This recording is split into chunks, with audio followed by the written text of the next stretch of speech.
Our commitment to the rule of law is a fundamental pillar of our democracy.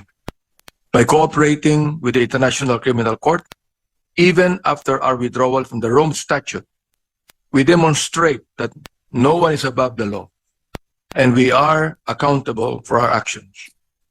Magandang araw sa ating lahat mga kabayan at narito po ang ating panibagong update. Sinupalpal nga ni Atty. Salvador Fanilo itong mga kongresista na nagkukumahog na papasukin umano itong ICC sa ating bansa para mag-imbestiga sa umano'y allegation na nagkaroon ng extrajudicial killing sa ating bansa noong administrasyon ni Pangulong Digong.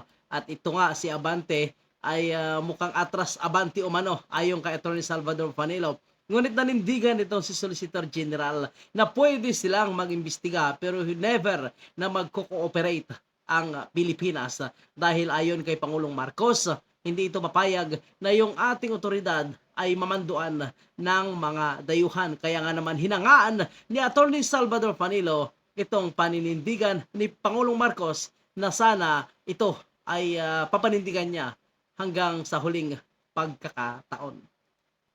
I am sure, Your Honor, that if the proposed resolutions come to pass and they are adopted as institutional positions of both the House and the Senate, the President will definitely consider your resolutions. But whether or not he will actually follow your request that we cooperate is something that he alone, as head of the government, head of state, and representative of the Republic, may decide on. I believe, Your Honor, that we have to defer to the orders of our principals. And of course, at this instance, it's the President of the Philippines.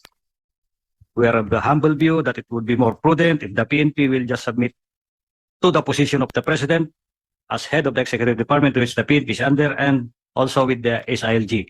Whatever the decision of the President, the Department of Foreign Affairs will support it. Sir, the Commission is more than willing to coordinate if the ICC so deems that they need our cooperation. We are an independent, constitutionally created commission for the promotion and protection of human rights. Therefore, we may and will be happy to cooperate if the ICC. So ang kakapal din ng mukha nitong taga-human rights mga kababayan po natin, itong Commission ng Human Rights, dahil mas gusto nila umano na makipag-cooperate sa ICC. Tandaan po natin itong Commission on Human Rights mga kababayan po natin ay under po yan sa ating government agency.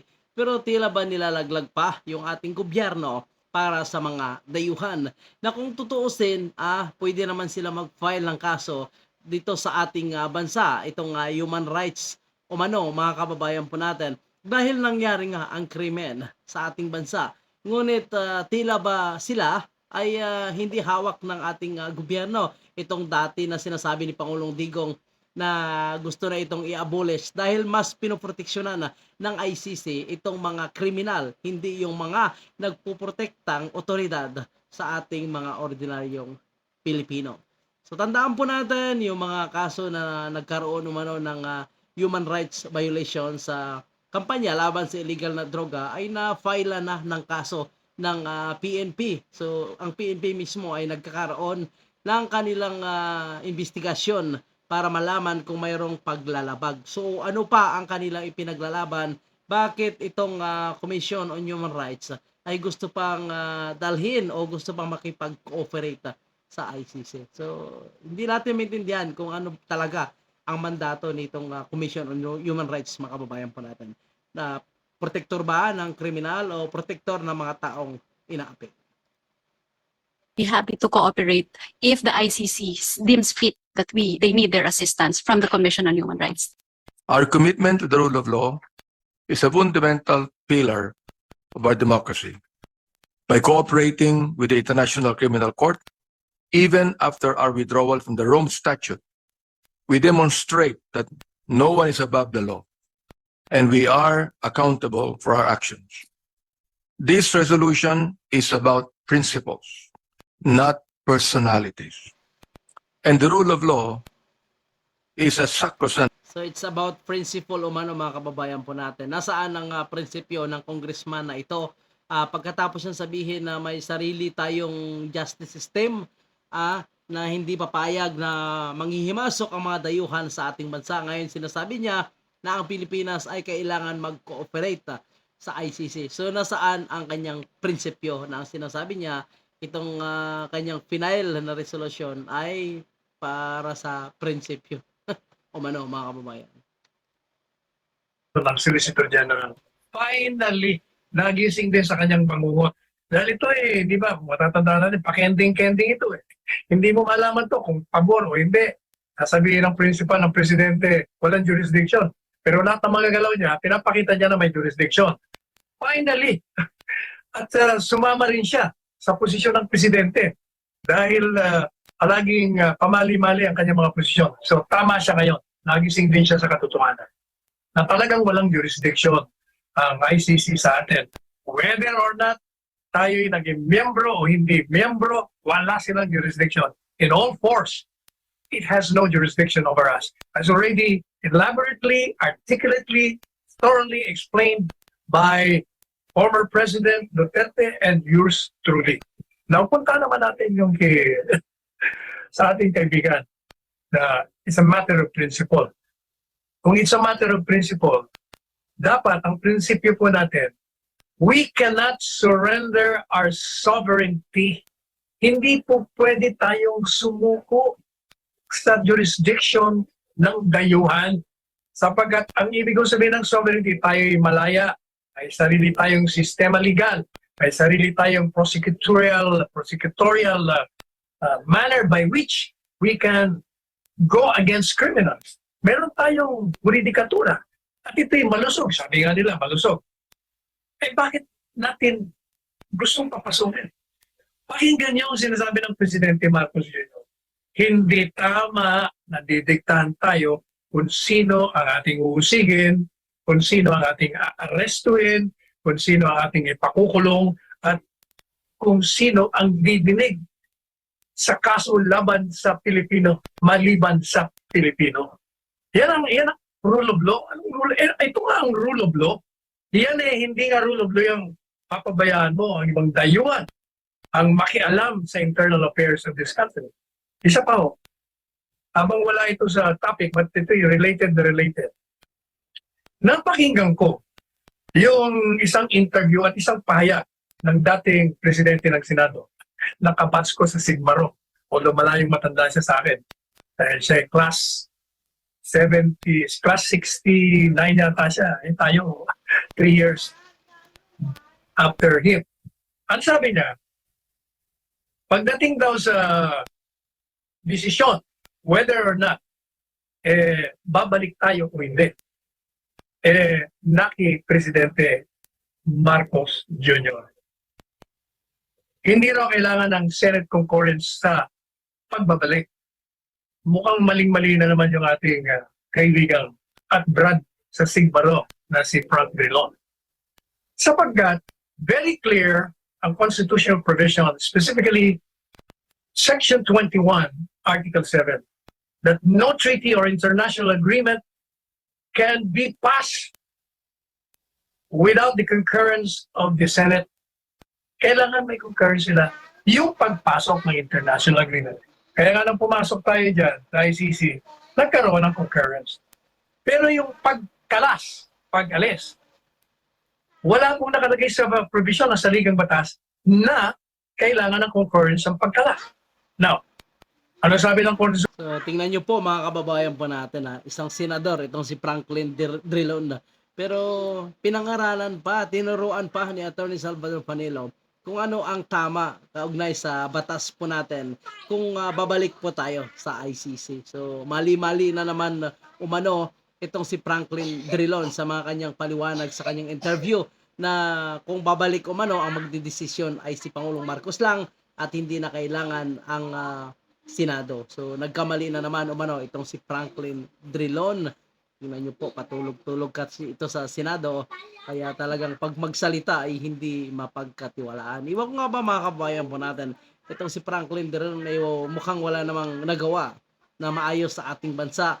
At ang kanyang proyekto nga doon sa Iloilo ay palpak pa yung Ongka Bridge mga kababayan po natin.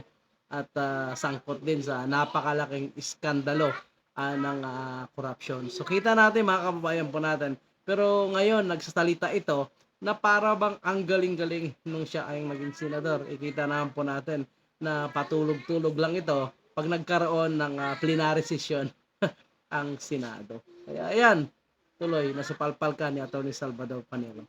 Suprema. Sabi ng Korte Suprema, hindi kailangan ng concurrence, pagkakalas tayo sapagkat ang Presidente and Chief Architect of Foreign Policy. Ang nilagay lang na sa ligang batas, kung papasok tayo sa treaty or international agreement. Now, kung malas na po tayo, madali sabi, nawala na yung agreement. Nawala na yung treaty. Napawalang visa na. Now, kung gusto nating pumasok na muli, ay kailangan sundin natin ang saligang batas, dictating that international agreement or treaty should pass. Kahit na aprobado ng Presidente, kailangan pumasok sa Senado. Kaya yan po ang rule of law tinatawag. Susundin natin ang saligang batas. Ang international law cannot prevail over domestic laws. That's very basic. Yan po'y napaka-elementarya sa pag-uusap ng batas. Sabi po ni Congressman Abante na we just want to show to the whole world and to the ICC that our justice system is running smoothly. Pero tulad po ng sinabi nyo, it's functioning well, it's functioning properly. Are we obligated to show to the world na ganun nga? Inconsistent nga siya. Anong we're going to show the world? We have already shown the world how this country of Filipinos have the capacity to do what it has to be done. Let me give an example. Rightly or wrongly, deserving or not, the Filipino people ousted the late President Marcos because of perceived corruption and violation of human rights. Tinanggal. Okay? Ang dating Presidente Erap Estrada, deservingly or not, rightly or wrongly, because of perceived corruption and violation of the Constitution, was impeached and jailed. Ganon din po ang dating Presidente Gloria Macapagal-Arroyo. Rightly or wrongly again, because of perceived graft, siya po ay dinimanda, kinulong, na-absuelto. Marami na po ang kasong hinihain natin at marami na rin ako.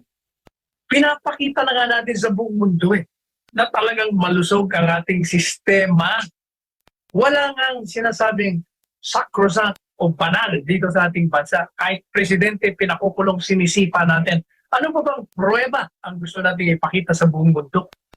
In fairness to this president, itong presidente natin, maganda ang kanyang plataforma. Ang kanyang programa, nilatag niya yan Ang problema yung kanyang mga tinirang pumapalpak at nahihila siya pababa. Kaya yung rating niya ang laki ng bagsak. Kaya dapat ang Pangulong Marcos Jr., makinig po kayo sa pulso ng bayan.